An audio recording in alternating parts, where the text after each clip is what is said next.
इसीलिए सारे कोर्ट्स को ये कहना चाहिए कि यूएपीए का चार्ज इस आधार पर नहीं लगाया जा सकता जो सफूरा के केस में जज ने बोला।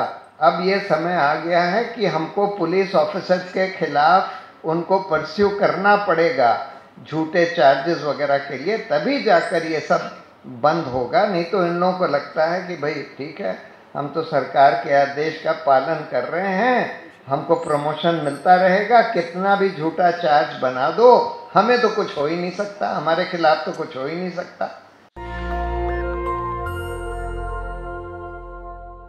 दिल्ली राइट्स वाले केस में या जो भीमा कोरेगांव वाले केस में भी जो हो रहा है, और जो बहुत सारे केसेस में हम देख रहे हैं कि बिल्कुल झूठे चार्ज लगा दिए जाते हैं। और इस केस में, दिल्ली राइट्स वाले केस में तो इन्होंने कमाल ही कर दिया है कि एक कहते हैं कई लाख पेज की चार्जशीट फाइल करी है और उसमें सब लोगों को एक ही चार्जशीट में चार्ज कर दिया है और इतने सारे सेक्शंस लगा दिए हैं जिसमें murder, attempt to murder, dacoity, mischief by fire, house trespass, rioting, sedition, सब कुछ लगा दिया है। अब सवाल ये है कि इतने सारे लोगों के खिलाफ क्या ये सारे लोग इन सब ऑफेंसेस में इन्वॉल्व थे? क्या ये सारे लोगों ने मिलकर कॉन्स्पिरेसी करी? मतलब ये इतना एब्सर्ड चार्ज है और जानबूझ के एक ही चार्जशीट में सबको इसलिए लाया गया है कि ट्रायल जो है 10, 20, 50 साल तक चलता रहे, ट्रायल कभी खत्म ही ना हो। और जिसको अब सुप्रीम कोर्ट भी कह चुका है कई बार कि process has become the punishment, यानी कि ये जो प्रोसेस है इन्वेस्टिगेशन का, चार्जशीट करने का, ट्रायल करने का, यही पनिशमेंट हो गया। अब आपको ये साबित करने की जरूरत ही नहीं है कि कोई जना कसूरवार है, क्योंकि ये तो करीब करीब सारे केस में फेल हो जाता है। हम देख रहे हैं कि लोग एक्विट होते जा रहे हैं, लेकिन 20-20 साल बाद, 25-25 साल बाद, और उस दौरान 20-25 साल तक आपने उसकी ज़िंदगी तो तबाह कर दी। बहुत साल तक तो आपने जेल में रखा, बार बार उसको कोर्ट में आना पड़ा ट्रायल फेस करने के लिए। और इस तरह की चार्जशीट ऐसी बेहूदी, मुझे तो लगता है अगर मैं जज होता तो मैं तो सीधा कहता कि मैं तो इस चार्जशीट को इसी आधार पर खारिज करता हूं कि आपने 5 लाख पेज की एक चार्जशीट में इतने सारे लोगों को कर दिया। अरे हर एक जने के खिलाफ अलग अलग चार्जशीट होनी चाहिए जिसमें बिल्कुल स्पेसिफिक होना चाहिए कि भाई इस आदमी ने क्या किया, इस आदमी ने क्या किया, इस आदमी ने क्या किया, इसने क्या किया। पर आपने एक ही चार्जशीट में, जिससे कि ट्रायल ही चलती रहे, कभी खत्म ही ना हो, कोई जज देख ही ना पाए, बेल के लिए भी ना देख पाए कि भाई इस जने के खिलाफ चार्ज क्या लगाया है।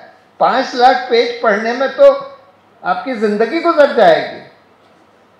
तो एकदम बिल्कुल मेलाफाइडी। और इसीलिए मैं कहता हूं अब ये समय आ गया है कि जो पुलिस ऑफिसर्स इस तरह का झूठा इन्वेस्टिगेशन, झूठे चार्जेस और इस तरह की ऑमनिबस चार्जशीट्स फाइल करते हैं, उनको प्रोसिक्यूट करना चाहिए फॉर मैलिशियस प्रोसिक्यूशन।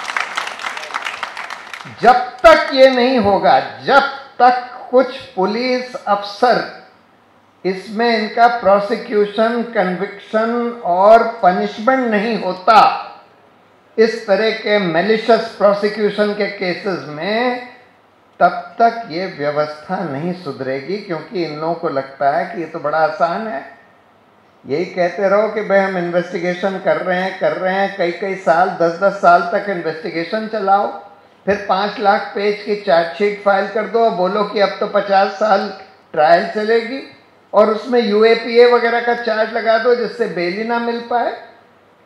इसीलिए वो जो सफूरा के केस में जिस जज ने बोला ये तो एब्सर्ड है, यूएपीए तो टेररिस्ट ऑफेंसेस के लिए बनाया था, असल में उसमें एक सेक्शन सेडिशन की तरह है जिसमें लिखा है कि creating disaffection against the state is sedition, is an unlawful activity. अब डिसअफेक्शन अगेंस्ट द स्टेट यानी कि अगर आप प्रोटेस्ट कर रहे हैं, यूएपीए के खिलाफ प्रोटेस्ट कर रहे हैं, तो एक तरह से आप स्टेट के खिलाफ या सरकार के खिलाफ डिसअफेक्शन तो कर ही रहे हैं। उस पर सुप्रीम कोर्ट ने अभी हाल में बोला है कि इसको सेडिशन को हम स्टे कर रहे हैं, अब सेडिशन का चार्ज नहीं लगाया जाएगा और जितने चार्जेस पेंडिंग हैं उसमें तुरंत आप लोग बेल के लिए या डिस्चार्ज के लिए अप्लाई कर सकते हैं। इसीलिए सारे कोर्ट्स को ये कहना चाहिए कि यूएपीए का चार्ज इस आधार पर नहीं लगाया जा सकता जो सफूरा के केस में जज ने बोला। सही बोला बिल्कुल, यूएपीए का चार्ज आप नहीं लगा सकते, और यूएपीए का चार्ज अगर आप हटा दें तो सबको फट से बेल मिल जाएगी, क्योंकि बेल के प्रिंसिपल्स बिल्कुल क्लियर हैं। लेकिन बेल के बियॉन्ड जाता है ये, अगर आप इस तरह का मैलिशियस प्रोसिक्यूशन, एक ऑमनिबस चार्जशीट फाइल करके जिसमें आपने 5 लाख पेज की चार्जशीट बना दी है, 100 लोगों के 200 लोगों के खिलाफ एक ऑमनिबस चार्जशीट फाइल कर रहे हैं, ये बिल्कुल मैलाफाइडी है।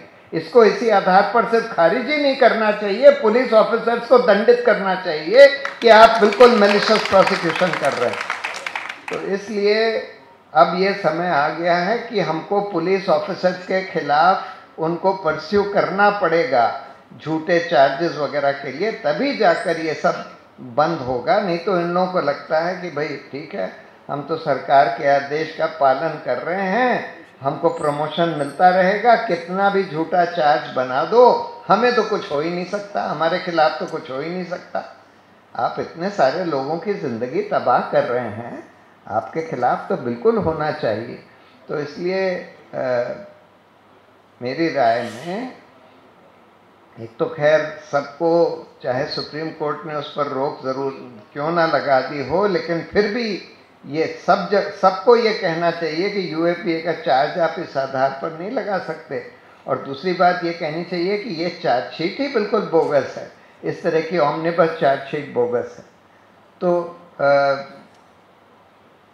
ये मैं समझता हूँ, मैं सबका दर्द समझता हूँ कि क्या हो रहा है, कितना अन्याय हो रहा है इन सब केसेस में सब लोगों के साथ, लेकिन हम लोगों को इसको अब क्रिएटिवली, सिर्फ हौसला ही नहीं, क्रिएटिवली लड़ना पड़ेगा और ये सब चीज़ें हमको कहनी पड़ेंगी। यही मैं कुछ ऑब्जर्वेशन देना चाहता था। बहुत बहुत धन्यवाद। नेशनल दस्तक की आपसे गुजारिश है कि अगर इसको बचाना चाहते हैं तो नेशनल दस्तक को सब्सक्राइब करने के लिए रेड कलर के सब्सक्राइब बटन को दबाएं, फिर बेल आइकन की घंटी दबाएं। नेशनल दस्तक को बचाने के लिए बहुत ज़रूरी है कि हर खबर को शेयर करें, लाइक करें, कमेंट जरूर करें।